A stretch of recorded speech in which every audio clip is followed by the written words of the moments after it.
Assalamu alaikum class. It's Anam Khalid, your course instructor of organic chemistry. बिस्मिल्लाहिर्रहमानिर्रहीम। Last time lecture में हमने benzene का nomenclature, benzene की stability और benzene के कुछ रूल्स को जो है वो स्टडी किया था। आज हम एक नई क्लास ऑर्गेनिक कंपाउंड्स की पढ़ने जा रहे हैं जिसका नाम है ईथर्स। जैसा कि आप सब जानते हैं कि ईथर के अंदर ईथर का एक जनरल स्ट्रक्चर क्या है कि ये बनता है ROR से। यहाँ R क्या है? R कोई भी अल्काइल ग्रुप हो सकता है, जैसे मिथाइल है, प्रोपाइल है, ब्यूटाइल है। तो जब आपका कोई भी अल्काइल ग्रुप दूसरे अल्काइल ग्रुप से बरास्ता ऑक्सीजन एटम जुड़ा हुआ हो तो इसे हम क्या कहते हैं? इसे हम ईथर कहते हैं।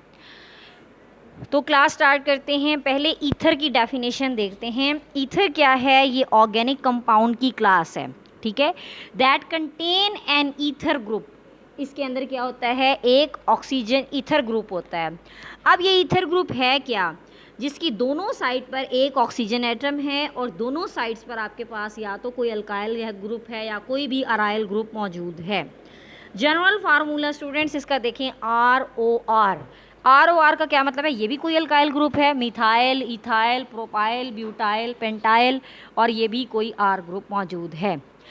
अगर इसके डाइपोल मोमेंट और स्ट्रक्चर के हवाले से बात की जाए तो इसमें देखें आप लोग कि इसमें R की तरफ से डेंसिटी मूव करती है ऑक्सीजन की तरफ। इसका मतलब ये है कि डाइपोल मोमेंट हमेशा पॉजिटिव से नेगेटिव एंड की तरफ जो है वो मूव आउट होता है। अब ऐसा क्यों होता है? क्योंकि ऑक्सीजन के ऊपर जो है वो नेगेटिव चार्ज है। क्यों नेगेटिव चार्ज है? क्योंकि ऑक्सीजन पर 2 लॉन पेयर जो हैं वो बाकायदा तौर पर मौजूद हैं। तो ये आपको वेक्टर क्वांटिटी यहाँ पर शो हो रही है कि ये वेक्टर क्वांटिटी है और आपका पॉजिटिव एंड से जो है वो टर्मिनल कहाँ जा रहा है? नेगेटिव एंड पे। तो ये ईथर है आपका।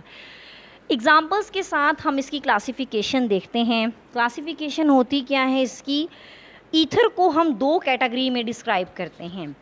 अगर तो ऑक्सीजन के पास, यानी फॉर एग्ज़ाम्पल ये देखें, ये एक ऑक्सीजन है, अगर इधर नंबर ऑफ़ कार्बन एटम और इधर number of carbon atom same है, फ़र्ज़ करें यहाँ अगर एक कार्बन है तो यहाँ भी एक कार्बन है, तो इस तरह के ईथर को हम कहते हैं सिमेट्रिकल ईथर। अगर ऐसा हो कि आपके पास ऑक्सीजन की एक साइड पर 2 कार्बन हैं, एक साइड पर एक है, या 3 कार्बन हैं, यानी number of carbon are not equal, तो फिर आप क्या कहेंगे? वो अनसिमेट्रिकल ईथर्स हैं। अनसिमेट्रिकल ईथर्स को क्लासिफाई ऐसे भी किया जा सकता है कि ये मिक्स्ड ईथर्स भी कहलाते हैं। तो ईथर्स की 2 टाइप्स हमने कौन सी देखी? पहली हमने वो टाइप जो है वो डिस्क्राइब की है जिसमें आपके ऑक्सीजन एटम के दोनों तरफ जो हैं वो सेम एटम है। For example dimethyl ether. Dimethyl ether जो है वो आपके पास ये डाईमिथाइल ईथर है और डाईमिथाइल ईथर क्या है? सिमेट्रिकल है। अगर हम बात करते हैं मिक्स्ड ईथर की तो इसमें क्या होता है कि अगर एक तरफ इथाइल है तो दूसरी तरफ क्या होता है? प्रोपाइल होता है, यानी डिफरेंट ग्रुप्स आर अटैच। इसकी एग्जांपल देखें, मिथाइल इथाइल ईथर, यानी ये है मेरे पास इथाइल ग्रुप और इस साइड पे है मेरे पास मिथाइल ग्रुप। तो ये मिक्स ईथर हो गया, यानी इस तरफ नंबर ऑफ़ कार्बन एटम और हैं और दूसरी तरफ नंबर ऑफ़ कार्बन एटम और हैं। तो इसे हम क्या कहते हैं? ये अनसिमेट्रिकल या फिर मिक्स्ड ईथर है। अब हम ईथर का स्ट्रक्चर थोड़ा सा जो है वो डिस्क्राइब करेंगे कि ईथर है क्या। ईथर क्लास है ऑर्गेनिक कंपाउंड की जो कि कंटेन, इसमें क्या होता है? इसके अंदर ऑक्सीजन एटम है और 2 अल्काइल ग्रुप्स होते हैं। इसका जनरल फार्मूला क्या है? ROR। R जो है वो कोई भी अल्काइल ग्रुप है और ये डाइज़ में, परफ्यूम्स में, ऑयल्स, वैक्सेस, इंडस्ट्रियल यूज़, इन सब चीज़ों में ये आपके पाए जाते हैं। ईथर को अल्कोक्सी अल्केन भी कहते हैं। जैसे अगर उसमें मीथेन ग्रुप है तो उसे कहेंगे मिथॉक्सी मीथेन, अगर इथेन है तो वो मिथॉक्सी मीथेन होगी। तो अल्कोक्सी अल्केन का मतलब ये कोई भी अल्काइल ग्रुप है और वो अटैच है ईथर के साथ, तो वो क्या कहलाएगा? वो अल्कोक्सी अल्केन है। एक एलिफेटिक ईथर जो है उसमें कोई अराइल ग्रुप नहीं होता ईथर ग्रुप में। एलिफेटिक का मतलब ये कि उसमें जस्ट आपके पास कोई भी मिथाइल, पेंटाइल, हेक्साइल ग्रुप जो है वो मौजूद है, लेकिन उसमें कोई भी बेंजाइल या अराइल ग्रुप मौजूद नहीं है, तो उसे क्या कहेंगे, एलिफेटिक ईथर। अब आपको आपके सामने एक स्ट्रक्चर नज़र आ रहा है वाटर का। पहले देखें, एक साइड पे हमारे पास ROR है और एक साइड पर है वाटर। वाटर का बॉन्ड एंगल 105 है, लेकिन ईथर का 110 है। रीज़न क्या है कि वाटर के अंदर हाइड्रोजन बॉन्डिंग पाई जाती है। हाइड्रोजन बॉन्डिंग की वजह से वाटर में काफ़ी हद तक जो डिस्टेंस है वो कम हो जाता है, तो इसका बॉन्ड एंगल भी काफ़ी कंप्रेस हो जाता है। इसका अगर हम स्ट्रक्चर देखें अगर हम इसका स्ट्रक्चर देखते हैं तो स्टूडेंट्स, ये ऑक्सीजन है बीच में। ऑक्सीजन के एक ऑर्बिटल ने R के साथ अटैच हो गया, दूसरा इस R के साथ अटैच हो गया। दो जो लॉन पेयर हैं वो वाज़िया तौर पर आपको नज़र आ रहे हैं कि वो दो लॉन पेयर खाली पड़े हुए हैं। तो ये दो lone pair unshared electron pair हैं जो sp3 ऑर्बिटल में आपके मौजूद हैं। तो ये आपके पास जो है वो ईथर का जनरल सा एक स्ट्रक्चर गिवन है। उसके बाद एक बहुत इंपॉर्टेंट क्वेश्चन है, what is crown ether. Crown ether क्या होता है। क्राउन ईथर जो हैं ये साइक्लिक कंपाउंड होते हैं, साइक्लिक कंपाउंड हैं, और इसके अंदर क्या होता है कि साइक्लिक कंपाउंड के साथ साथ बहुत सारे ईथर ग्रुप इसमें अटैच होते हैं। मोस्ट कॉमन जो हैं वो इथाइलिन ऑक्साइड के हैं, उसमें इथाइलिन बार बार रिपीट हो रहा होता है, जैसे CH2CH2O है। तो ये क्राउन 18 क्राउन 6 का होता है, 12 क्राउन 4 का भी होता है। 12 क्राउन 4 का मतलब ये है कि उसका स्ट्रक्चर होगा यूं, यानी इसमें 4 रिंग्स मौजूद होंगे। तो अगर उसमें 4 रिंग्स मौजूद हैं तो फिर आप क्या कहेंगे कि वो क्राउन 4 है। लेकिन आपके सामने आपकी स्लाइड पर जो स्ट्रक्चर बना हुआ है ये क्राउन 6 का है। क्राउन 6 का मतलब ये है कि इसमें 18 जो हैं वो क्राउन 18 कार्बन हैं। 18 कार्बन कैसे होंगे, देखें, एक ये दो ऐसे आपके जो कार्बन हैं वो यहाँ से आपने इजीली डिटरमिन कर लिए कि उसके अंदर 18 जो हैं वो क्राउन मौजूद हैं। अब क्लास हम बात करते हैं, ये 12 क्राउन 4, 18 क्राउन 6 ये टेट्रामर या हेक्सामर होते हैं। ये जो आपके सामने आपकी स्लाइड पर बना हुआ है ये आपका हेक्सामर है, ठीक है। इसमें बार बार जो हैं वो चीज़ें रिपीट हो रही होती हैं। एक एग्जांपल मैं आपको इसमें बताती हूँ, जैसे पोटाशियम फ्लोराइड है, ये आयनिक होता है, ठीक है, आयनिक है एंड प्रैक्टिकली इनसॉल्युबल, बेंजीन में हल नहीं होता, लेकिन वो 18 क्राउन में जो बेंजीन की जैसा स्ट्रक्चर आपके सामने बना हुआ है वो इसमें इजीली हल हो जाता है। तो ये डिज़ोल्व करते हैं प्योरली ऑर्गेनिक कंपाउंड्स को, तो इसलिए इन्हें इस्तेमाल किया जाता है। नेक्स्ट क्वेश्चन है, व्हाट इज़ THF। THF होता है टेट्राहाइड्रोफ्यूरॉन। टेट्राहाइड्रोफ्यूरॉन एक साइक्लिक स्ट्रक्चर है और इसे कॉमनली डेजिग्नेट कैसे किया जाता है कि जैसे THF है। ऑब्टेन इसको कैसे करते हैं, फ्योरॉन की हाइड्रोजिनेशन से, यानी फ्योरॉन की हाइड्रोजिनेशन करनी है आपने तो आपके पास THF आ जाएगा। THF जो है वो पॉइजनस होता है, वोलेटाइल लिक्विड है, इसका बॉइलिंग पॉइंट ऑलमोस्ट 66 हो सकता है। ये वाटर के साथ मिजिबल है। वाटर के साथ मिजिबल होने का मतलब ये कि वाटर के साथ हल हो जाता है। और नाइलन 66 में 1,3 ब्यूटाडाइन यानी इनकी प्रिपरेशन में भी THF को इस्तेमाल करते हैं। अगर हम बात करते हैं यहाँ इसकी प्रिपरेशन की, तो आपने लेना है 1,4 ब्यूटेन डायोल। ये देखें 1 2 3 4 1,4 ब्यूटाडायोल। इसमें आपने डालना है फास्फोरिक एसिड H3PO4। इससे ये खुश्क हो जाएगा और क्या बन जाएगा, टेट्राहाइड्रोफ्यूरॉन। आपके पास THF जो है वो प्रिपेयर हो जाएगा। नेक्स्ट क्वेश्चन है आपके पास, व्हाट इज़ डाईऑक्सीन। अब ये जो साइक्लिक ईथर होता है ये दो दो कंपाउंड मिलकर डाईऑक्सीन बनाते हैं। ये डाईऑक्सीन बनाते कैसे हैं कि देखें, इसमें से वाटर रिमूव हो जाता है। जैसे कि आपको आपके सामने नज़र आ रहा होगा कि यहाँ से वाटर रिमूव हो गया, तो ये O के थ्रू बच गया और ये भी O से जुड़ गया, यहाँ से भी क्या हो गया, वाटर निकल गया। तो स्ट्रक्चर क्या बन गया आपके पास, डाईऑक्सीन का जो स्ट्रक्चर है वो आपके पास इसमें बन गया। डाईऑक्सीन एक बहुत इम्पॉर्टेंट इंडस्ट्रियल सॉल्वेंट है और इसे बहुत इम्पॉर्टेंट कंसिडर किया जाता है कि ये बहुत ज़्यादा इम्पॉर्टेंट होता है।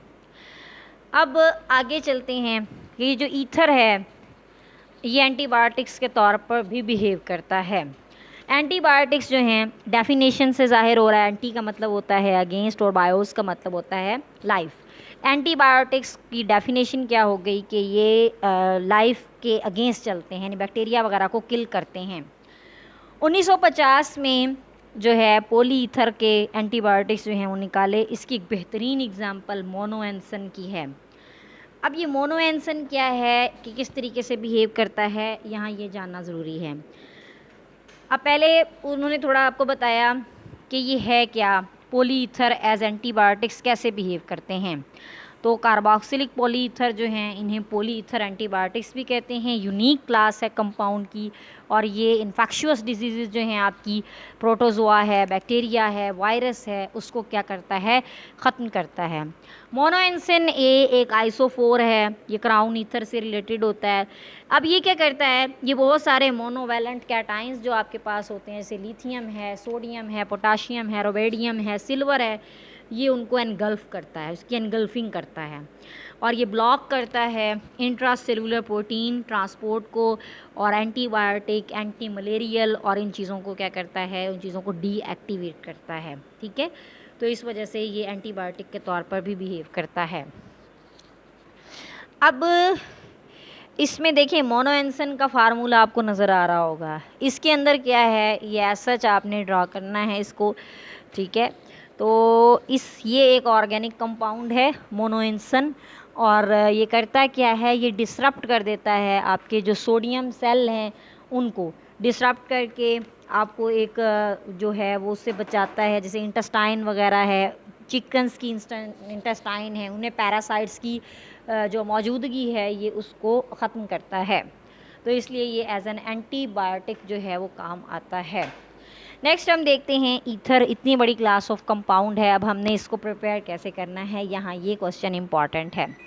सबसे पहला जो मेथड है वो है डिहाइड्रेशन ऑफ अल्कोहल। आपने अल्कोहल लेना है और उसको 140 पर गर्म करना है। अल्कोहल को 140 पर जब आप गर्म करेंगे तो आपके पास क्या बनेगा, ईथर बनेगा। डिहाइड्रेशन अल्कोहल की जो है ये हायर टेम्परेचर पर होती है, बहुत ज़्यादा हाई टेम्परेचर पर। अगर आप 180 पर करते हैं तो आपको इथीन मिलता है, अगर आप 140 पर करते हैं तो आपको उसमें क्या उसकी यील्ड मिलती है, आपको ईथर मिलता है। अब इसमें रिएक्शंस देखते हैं आगे, फर्दर रिएक्शंस क्या हैं। पहला देखें, अल्कोहल लिया, 2 अल्कोहल लिए हमने, उनको क्या किया, H2SO4 की प्रेजेंस में गर्म किया, तो क्या होगा, वाटर निकल आएगा, यानी H2O यहाँ से रिमूव हो गया, और इस ऑक्सीजन से बाकी सारी ब्रांचेस जो हैं वो सीधी आपके पास जुड़ गई, तो ये आपके पास ईथर आ गया। मिक्स्ड ईथर जो हैं वो इस मेथड से नहीं बन सकते, क्योंकि ज़ाहिर है मिक्स ईथर जब आपके पास बनते हैं तो आपको उन्हें सेपरेट करना एक बहुत बड़ा इशू हो जाता है। अब आपने एथानॉल और मेथानॉल डाला, ठीक है, तो आपके पास यानी डिफरेंट किस्म के अल्कोहल बनेंगे। देखें, यानी एक जगह पर CH3 लगा रहा, एक जगह पर कोई बन गया, एक जगह पर कोई बन गया, तो इसे मिक्स्ड ईथर नहीं बना सकते हम। मिक्स्ड ईथर को बनाने के लिए हमें कोई स्पेसिफिक फिनोमेना चाहिए होता है। ये जो ईथर का फिनोमेना है ये SN2 मैकेनिज़्म को फॉलो करता है, जिससे आपका सबस्ट्रेट मॉलिक्यूल उस पर इजीली अटैक करता है। जैसे H2SO4 है तो ये H इसके अंदर ऑक्सीजन के ऊपर आकर अटैच हो जाएगा। जब ये ऑक्सीजन पर अटैच होगा तो प्रोडक्ट बन जाएगी CH2 और ये O खाली रह गया, और H2 वैसे का वैसे ही आ गया, और HSO4। अब ये रिएक्ट करेगा आपके अल्कोहल से, यहाँ से निकलेगा वाटर, जब वाटर निकलेगा तो ये सिचुएशन बनेगी। सिचुएशन बनने के बाद प्रोटॉन ने वापस अपनी जगह चले जाना है, बीच में O रह गया, और इधर क्या आ गए, दोनों अल्काइल ग्रुप्स। तो इसे कहते हैं हम कि ईथर की प्रिपरेशन आप इस तरीके से कर सकते हैं। ईथर की प्रिपरेशन एक और बहुत इम्पॉर्टेंट तरीके से की जा सकती है, उसको हम कहते हैं विलियमसन सिंथेसिस। विलियमसन सिंथेसिस में भी यही किया जाता है कि अल्कोहल को कन्वर्ट किया जा रहा होता है विलियमसन सिंथेसिस के अंदर। अब इसमें क्या है कि इसमें देखें, ये आपके पास जो है अल्कोहल है, इसमें आपने डाली सोडियम, सोडियम डालेंगे H जो है वो रिमूव हो जाएगा, H2 और Na उसके साथ आकर अटैच हो गया। फिर आपने इसमें डालना है कोई भी अल्काइल हैलाइड, NaCl को ले लेगा और बाकी सारा कंपाउंड आपस में अटैच हो गया, तो ये आपके पास जो है वो प्रोडक्ट बनी। इसी तरीके से वो कहता है कि आप अगर आप प्रोपानोल लेते हैं उसमें सोडियम डालते हैं तो क्या होगा, सोडियम इसकी वजह लग गई, ये बन गया। फिर आपने इसके अंदर डालना है कोई भी अल्काइल हैलाइड, अल्काइल हैलाइड डालोगे तो उससे ईथर और सोडियम आयोडाइड जो है वो आपके पास उसकी फार्मेशन हो जाएगी। तो ये जो विलियमसन सिंथेसिस होता है ये SN2 को फॉलो करता है, ठीक है। लेकिन इसके बहुत सारे फ़ायदे ये हैं। पहला फ़ायदा ये है कि हम इससे अनसिमेट्रिकल और सिमेट्रिकल ईथर दोनों ही बना सकते हैं, यानी इससे मिक्स ईथर भी बना सकते हैं और इससे जो जनरल आपका ईथर है वो भी इससे प्रिपेयर कर सकते हैं। तो हम इससे जो ईथर है वो आपका मिक्स ईथर भी बन सकता है इससे, और आपका जो जनरल ईथर है वो भी इससे प्रिपेयर हो सकता है। आगे देखिए students, alkoxy mercuration, demercuration of alkane. इसमें क्या है कि आपने अल्केन लेना है और उसे मर्क्यूरिक एसीटेट में हल करना है। अल्कीन लेनी है, सॉरी, अल्कीन को मर्क्यूरिक एसिड में जब आप हल करेंगे तो आपके पास ROH की प्रेजेंस में तो ये कंपाउंड यूँ बनेगा कि RCH, यानी यहाँ डबल बॉन्ड हो गया सिंगल में कन्वर्ट, और यहाँ आपके पास लग गई दोनों ब्रांचेस। फिर ये कोई भी इसके अंदर आपने डालना है रिड्यूसिंग एजेंट, जैसे NaBH आ रहा है तो ये क्या करेगा, ये उसको कन्वर्ट कर देगा उसी के रेलिवेंट ईथर में। तो इसको कहते हैं अल्कोक्सी मर्क्यूरेशन एंड डीमर्क्यूरेशन। इस मेथड का एडवांटेज है एक विलियमसन सिंथेसिस के ऊपर, क्या इसमें कोई एलिमिनेशन कंपटीशन नहीं है। उसमें एलिमिनेशन एक कंपटीशन होता है कि अल्काइल हैलाइड कोई ऐसा होना चाहिए जो उसको वाकई में रिलीज़ करवा दे, तो यहाँ ऐसा कोई भी सीन नहीं है। लेकिन बल्कि अल्कोहल जो हैं वो आपको इसमें प्रॉब्लम क्रिएट जो है वो कर सकते हैं, क्योंकि इसमें रीअरेंजमेंट का मसला आ सकता है। फिज़िकल प्रॉपर्टीज़ में देखें क्या है कि यूजुअली ईथर वॉलाटाइल होते हैं। ईथर वॉलाटाइल का मतलब ये है कि ये इजीली उड़ जाते हैं, अनस्टेबल से होते हैं।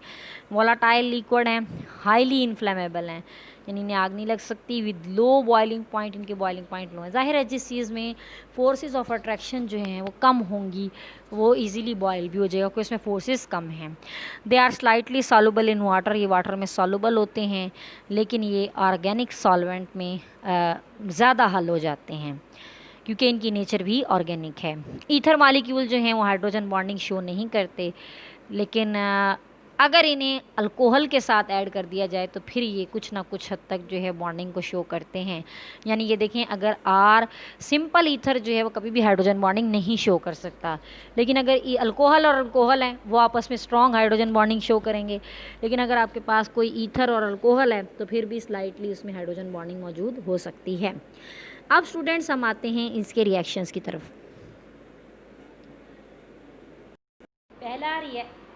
ये जो स्टूडेंट्स पहला इसमें रिएक्शन है वो है आपके पास हेलोजिनेशन का, कि हेलोजिनेशन जो है वो कैसे परफॉर्म होती है। तो हेलोजिनेशन में क्या है कि ईथर आपने लेना है, इसमें डाली क्लोरीन, जब इसमें क्लोरीन डालेंगे तो आपके पास ये प्रोडक्ट बनेगी, यानी हाइड्रोजन जो है वो रिलीज़ हो जाएगी, ठीक है। ईथर रेडिली हेलोजिनेटेड होते हैं, जब आप उसमें क्लोरीन या ब्रोमीन डालते हैं रिएक्शन जो है वो फ्री रेडिकल मैकेनिज़्म की तरफ मूव करता है।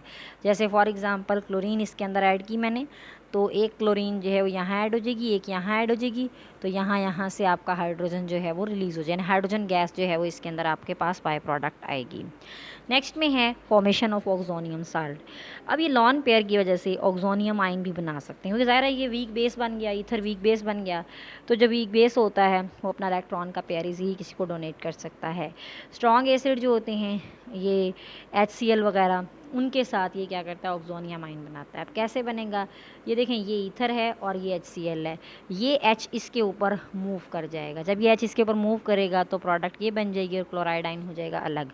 इस प्रोडक्ट का नाम है आपके पास ऑक्सोनियम साल्ट, यानी ये इसे कहते हैं हम कि फॉर्मेशन हो रही है किसकी, ऑक्सोनियम साल्ट की। नेक्स्ट में देखें रिएक्शन है H2SO4 के साथ। H2SO4 के साथ रिएक्शन कैसा होता है इसका, कि H2SO4 के साथ रिएक्शन होता है तो ये अल्कोहल बनाते हैं, यानी इनकी रिडक्शन से अल्कोहल बनती है, ठीक है। तो इसमें देखें ये ईथर है, ईथर प्रोटॉन जब डालेंगे तो इस पे प्रोटॉन ऐसे ऐड हो जाएगा, फिर H2O डालेंगे, H2O डालेंगे तो ROH एक साइड पर हो गया, और ROH जो है वो एक साइड पर आपके पास आ गया ROH2। यहाँ से प्रोटॉन जो है वो रिलीज़ हो जाएंगे, ROH आपके पास फाइनली बन जाएगा। नेक्स्ट में देखें स्टूडेंट्स, नेक्स्ट में ये हो रहा है कि CH3CH3O, यानी इसमें डाई इथाइल ईथर जो है उसमें वाटर ऐड करेंगे तो आपके पास क्या बनेगा, एथानॉल। एथानॉल की प्रिपरेशन के लिए आप इस रिएक्शन को इस्तेमाल कर सकते हैं। इस रिएक्शन के इस्तेमाल से आपको फ़ायदा ये होगा कि आप लोगों को डायरेक्टली इसमें क्या मिल जाएगी, एथानॉल मिल जाएगी। नेक्स्ट में देखें, रिएक्शन है हैलोजन एसिड के साथ। हैलोजन एसिड क्या होता है कि कोई भी आपके पास इसमें क्या है कि हैलोजन एसिड आपने लेना है। हैलोजन एसिड क्या होगा, HI, ठीक है, अल्कोहल बन गया और आयोडाइड बन गया। इसी तरीके से वो कहता है कि अल्कोहल में जब आपने HI डालना है, अल्कोहल के अंदर जैसे ही आप हाइड्रोजन आयोडाइड ऐड करेंगे तो आपके पास क्या बन जाएगा, सबसे पहले तो आपके पास बनेगा कोई भी अल्काइल हैलाइड C2H5I और वाटर। फिर ये HI के साथ जब ट्रीट करेगा तो H इसके ऊपर अटैच होगा ऑक्सीजन के ऊपर। जैसे ही H ऑक्सीजन के ऊपर अटैच होगा आपके पास ऑक्सीजन के ऊपर आ जाएगा पॉजिटिव चार्ज, तो नेक्स्ट में उनकी क्या हो जाएगी, सेपरेशन हो जाएगी। तो ये आपके पास जो है वो रिएक्शन था हैलोजन एसिड के साथ। नेक्स्ट में देखें, ऑटो ऑक्सीडेशन। ऑटो ऑक्सीडेशन का मतलब ये है कि ईथर बाज़ोकात खुद ही अपनी ऑक्सीडेशन जो है वो शो करते हैं। यानी आपके सामने स्लाइड में आपको नज़र आ रहा होगा कि ईथर खुद ब खुद ऑक्सीडाइज होते हैं। तो जब ईथर की ऑक्सीडेशन होगी तो आपको क्या प्रोडक्ट मिलेगा, पर ऑक्साइड ऑफ डाईथाइल ईथर, यानी उसी का आपको पर ऑक्साइड जो है वो हासिल होता है। नेक्स्ट में एप्लीकेशंस ऑफ ईथर हैं। ईथर की एप्लीकेशन, इसका सबसे बड़ा फ़ायदा ये एज एन एंटीसेप्टिक जो है वो इस्तेमाल हो रहा है, और ये एनेस्थेटिक भी है। एनेस्थेटिक का मतलब ये है कि आप इसे एनेस्थीसिया और इस तरीके से हॉस्पिटल्स में भी इस्तेमाल कर सकते हैं। सेकंड पे ये एक यूज़फुल सॉल्वेंट है, फ़ैट और ऑयल्स को डिकम्पोज करने के लिए। ईथर के मॉलिक्यूलर मैसेज जो हैं वो हायर होते हैं। क्यों हायर होते हैं, क्योंकि इसके अंदर अल्काइल ग्रुप्स जो हैं वो अटैच होते हैं। डाईमिथाइल ईथर को प्रोपेलेंट के तौर, प्रोपेलेंट का मतलब होता है प्रोपेल करने वाला, यानी जो एरोजोल के स्प्रे हैं उनके प्रोपेलेंट होते हैं, ठीक है। Produces excellent relaxation of muscle, ये आपके मसल्स को एक्स्ट्रा रिलैक्सेशन जो है वो प्रोवाइड करते हैं। आपकी पल्स रेट जो है वो चेंज कर सकते हैं, और आपकी जो रेस्पायरेशन का रेट है ये उसे भी क्या कर सकते हैं, कंट्रोल कर सकते हैं। तो ये स्टूडेंट्स आपका जो है वो लेक्चर था, आप इसको अच्छे से सुने, इसे गौर से देखें। तो नेक्स्ट टाइम हम इसे क्लास में जो है वो डिस्कस करेंगे। थैंक यू सो मच, अल्लाह हाफिज़।